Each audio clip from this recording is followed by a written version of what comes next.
Science and soul, success in motion. Science and soul, success in motion. Level up your mind, level up your life, level up your purpose, one day at a time. Science and soul, success in motion. Welcome to the sweet spot.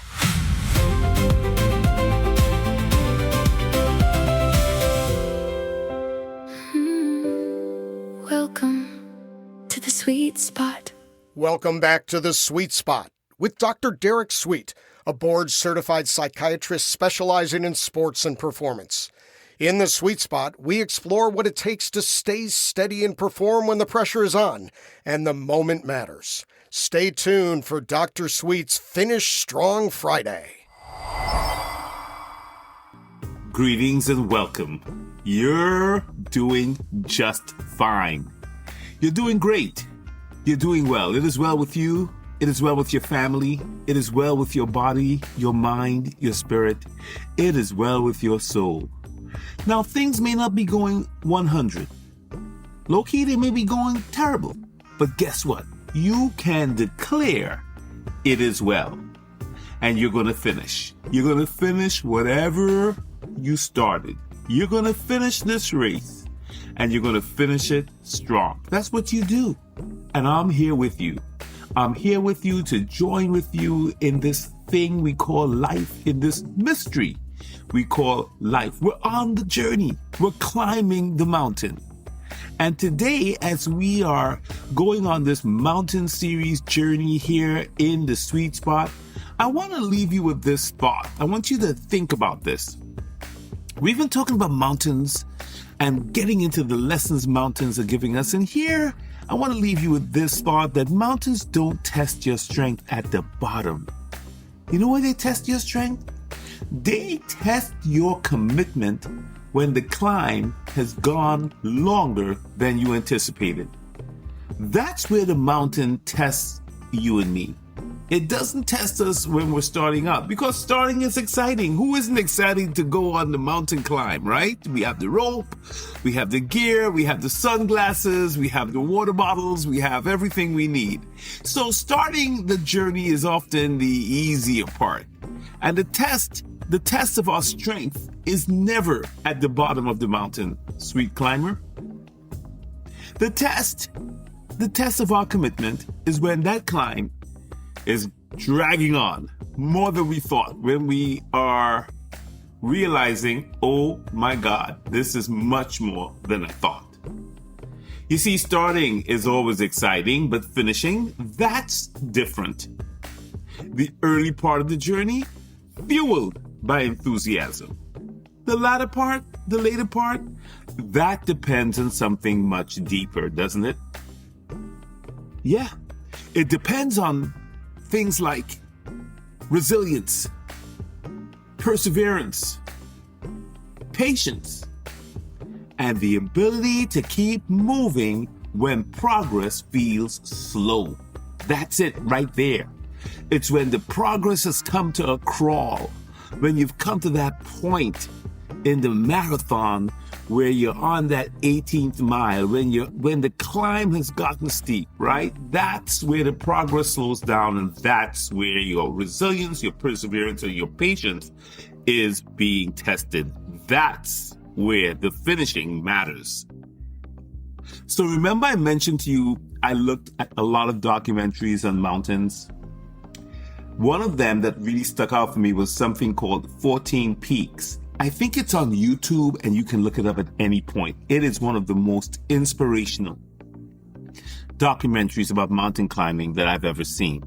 And I've used it, as I've said to you before, in my work with elite performers. We just sit down in what we call the lab, for those of you who've been there, and in the lab, we dissect the 14 peaks. If any of you are listening and you want to be inspired, it doesn't matter what your journey is. This is not just for athletes or executives or high performers. This is about life. Climbing a mountain is about life. 14 Peaks is something you might want to check out. So one of the quotes I saw from 14 Peaks is, When the pain is forcing you to go down, you keep going up. That's right. When the pain is forcing you to go down, when it's forcing you down, you keep going up. That's a mindset. Now, this isn't about ignoring physical pain. No, that's not what I'm talking about. What I'm talking about is the lesson that quote gives us about understanding the difference between discomfort and defeat. Because in every mountain climb, every meaningful mountain, you're going to reach a point where your body is tired on the mountain, where your mind begins negotiating with yourself, and quitting starts to sound pretty reasonable. I know I've been there. Have you ever been there? Where the mountain feels just like it's too much that you're on? Yeah, everybody reaches that point where they have to think about whether they're going to negotiate their way out of this. And can I negotiate my way out of it? And quitting or turning back or not continuing the climb feels like maybe it's pretty reasonable. And that's true whether you're climbing Mount Everest or you're just climbing through life, sweet climber. Look, maybe you've been caring for someone you love, a child or a parent or a loved one, someone who's in the hospital, someone who is in a nursing home, someone who can't move around and handle life like they used to, and you're the caregiver and you're emotionally exhausted. You're climbing a mountain. Absolutely.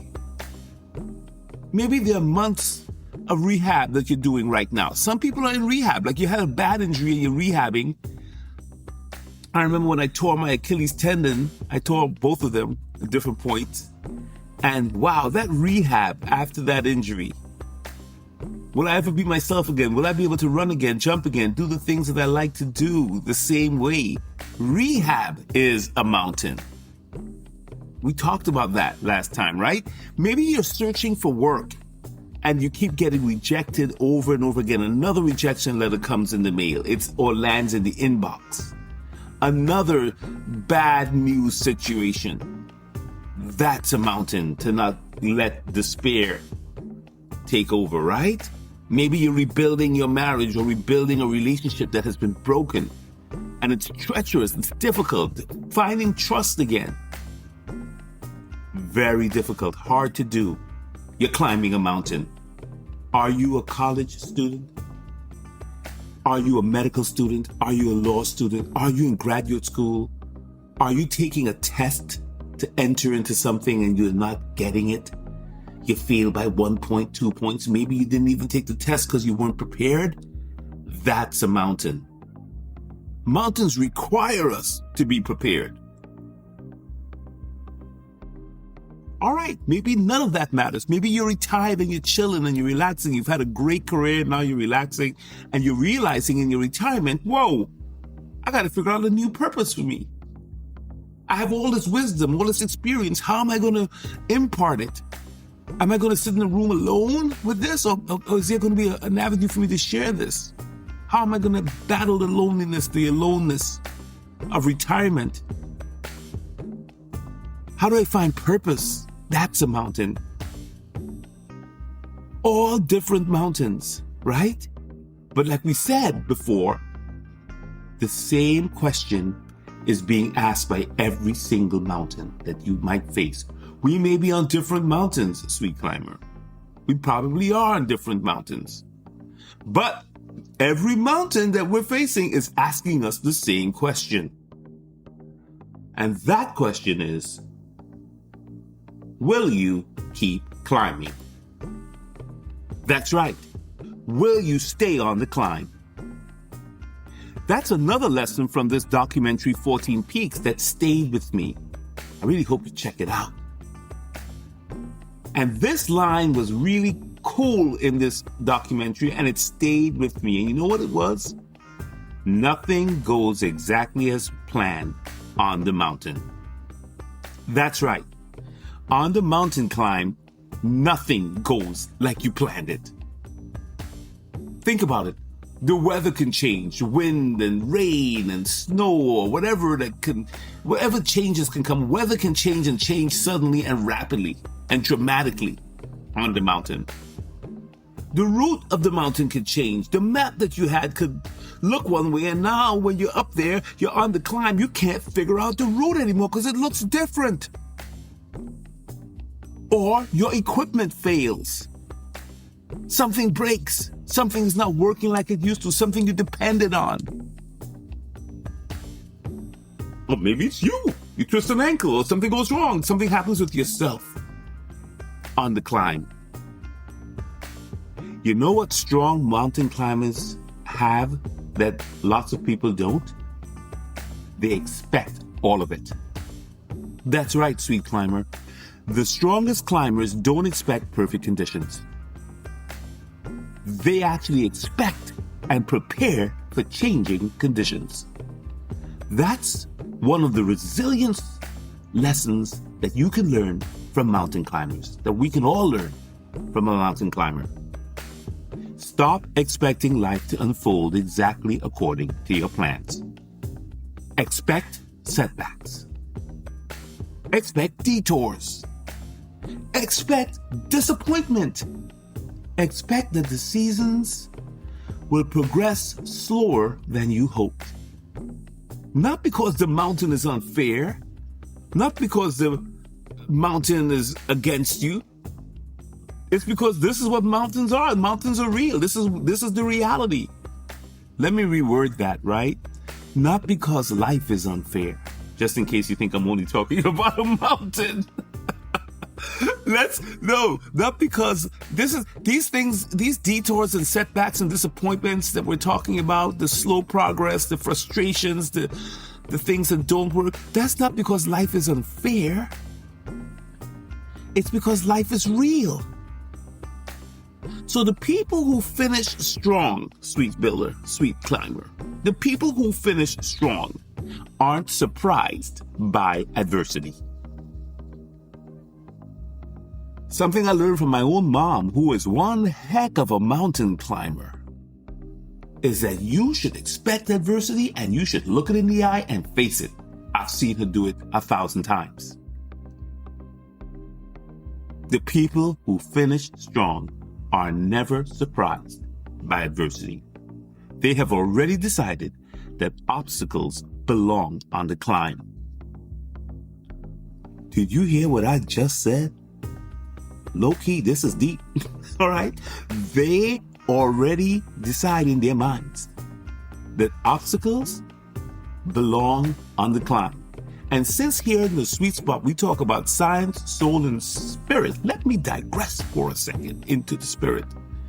You know, in the spirit realm, they have a song. I don't know if it's Amazing Grace. I'm not sure. It says, through many dangers, toils, and snares, I have already come. Yeah, even at the spiritual level, in the ancient wisdom, they talk about expecting setbacks and troubles and trials and tribulations on the mountain climb. In this world, you shall have trouble, says the word, the ancient wisdom. But rest assured, you don't have to stay there because you have something deeper than you, in you, that can overcome the world. But anyway, I digress. Just keep in mind that when you're climbing a mountain, you should expect setbacks and adversity. And that's why strong finishers finish strong. Mountain climbers have another word that I want to share with you that they use. I told you, I've been studying this stuff just to talk to you. Did you know there's a word that mountain climbers use? It's called crux. C-R-U-X. The crux of the matter, right?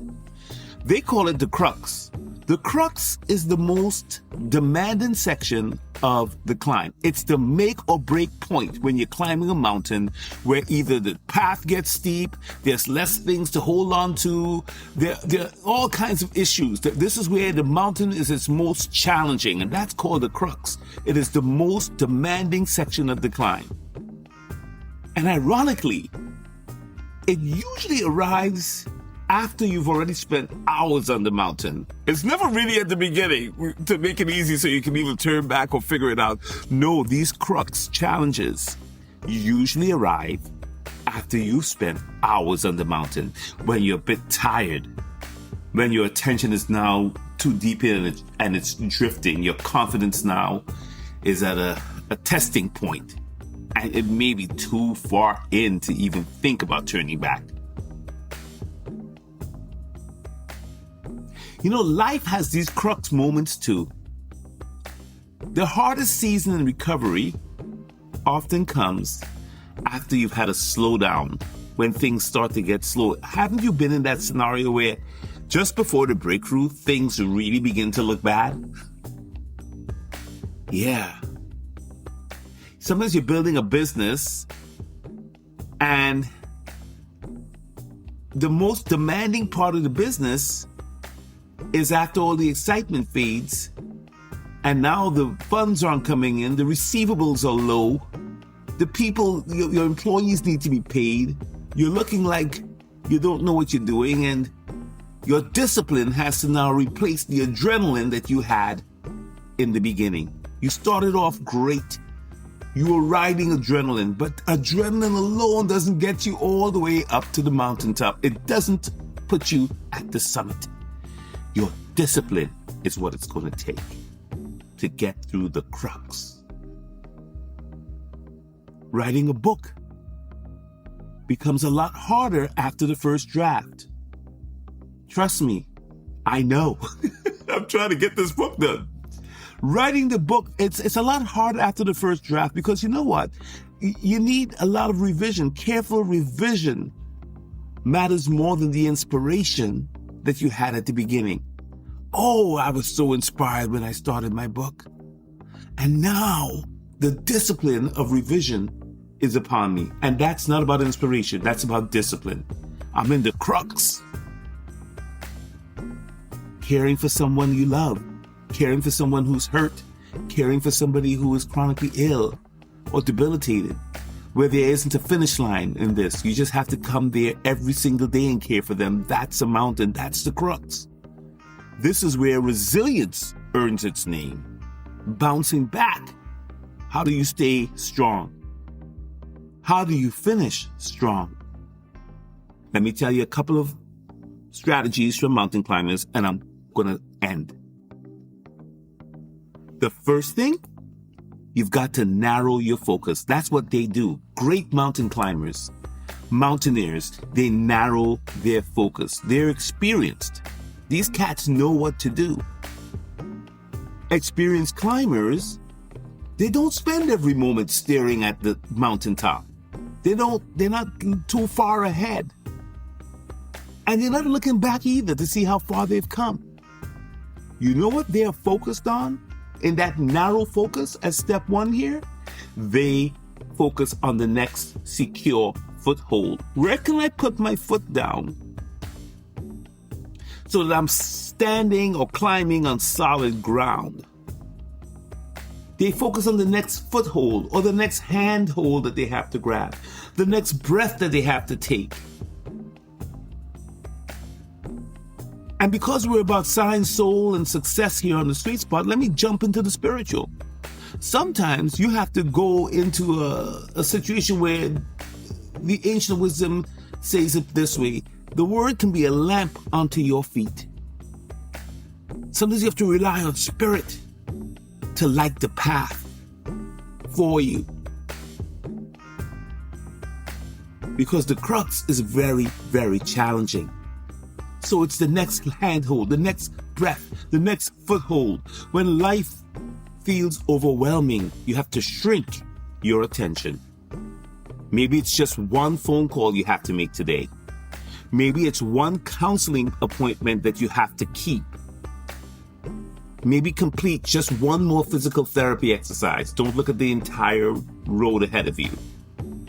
Read one chapter of the book that you're trying to finish, or perhaps write the chapter, one chapter, or one paragraph.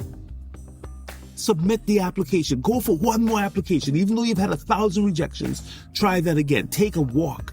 You can't exercise, you can't run, you can't fly, you can't do anything. You take one little walk. Maybe it's just a 5-minute walk. Maybe it's one apology you have to do, not 1,000. Maybe it's one healthy meal today, less McDonald's, less Wendy's, less Burger King, and one healthy salad, right? The next step is always more manageable than looking at the entire mountain. That's what I'm trying to tell you. That a lot of times when something is too overwhelming, focus on being narrow, take that one step, that one next step. That's one of the steps that's going to get you to the finish line. What's the second thing? Learn from the slips.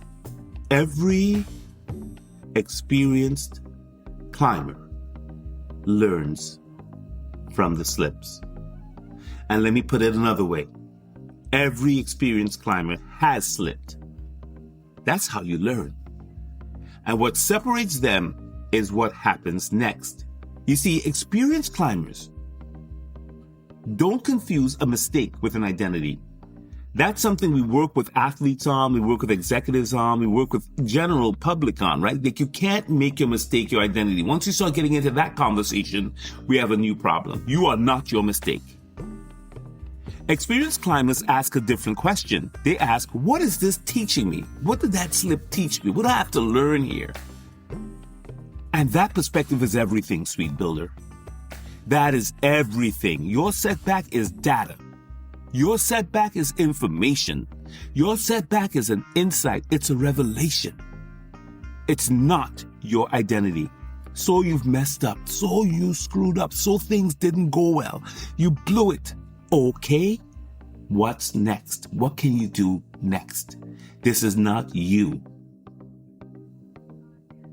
So that's the second thing. Don't allow yourself. Do not never allow yourself to not learn from your slips. And don't make yourself get into this whole thing like I am the mistake. You're not. You're just not. What's the third lesson from mountain climbers? Okay, so far we've done 2, right? We've talked about 2 things. They narrow their focus on the hardest part of the climb, right? And they learn from every slip so they can be better. You got that. What's the third thing? What is the third thing? You know what the third thing is? They recover with intention. One of the greatest misconceptions in mountaineering that I've seen in looking at these documentaries and reading on this is that people think reaching the top of the mountain or reaching the summit means that the climb is over.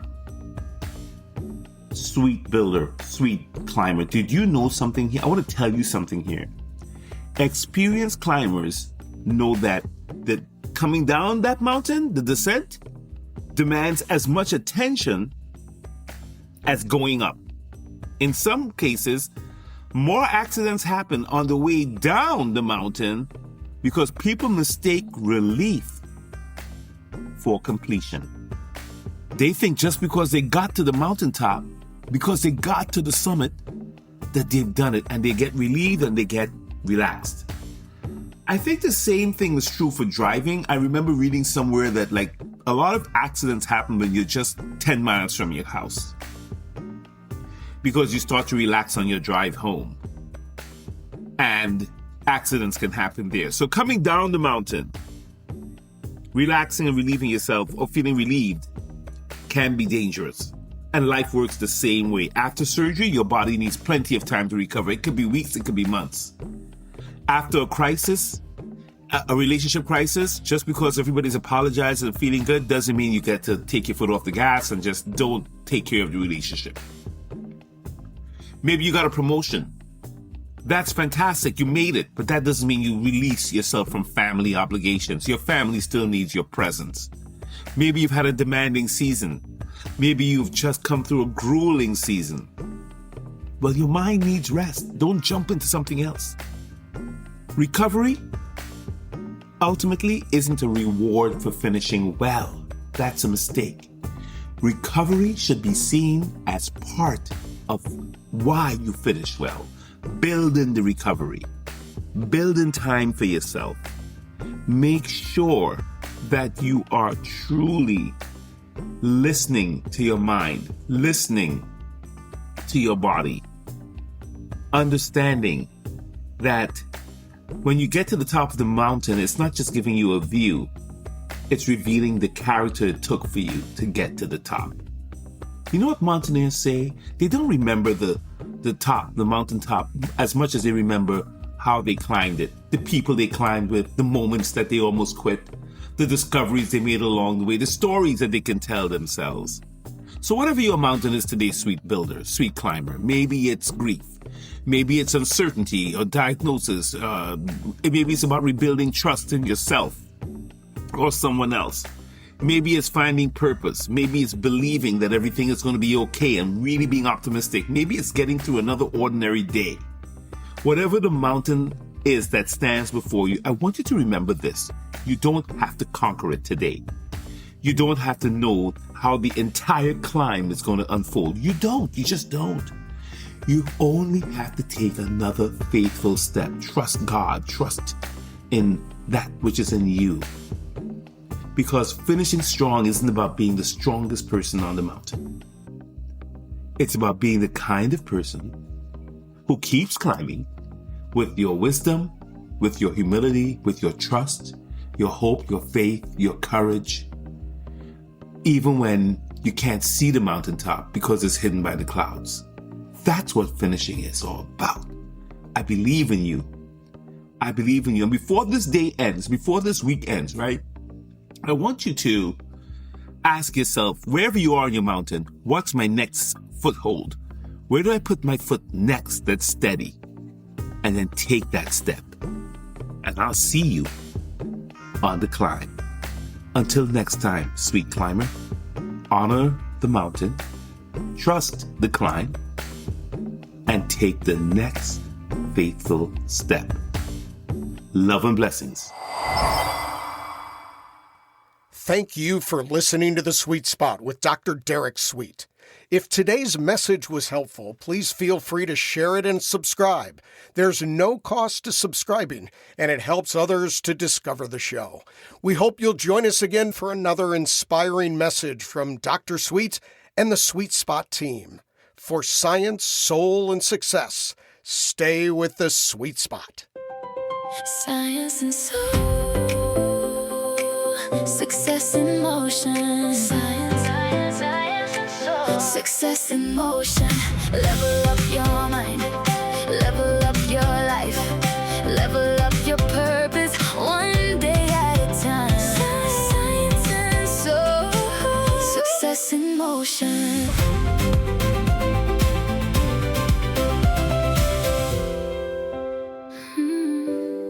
The Sweet Spot.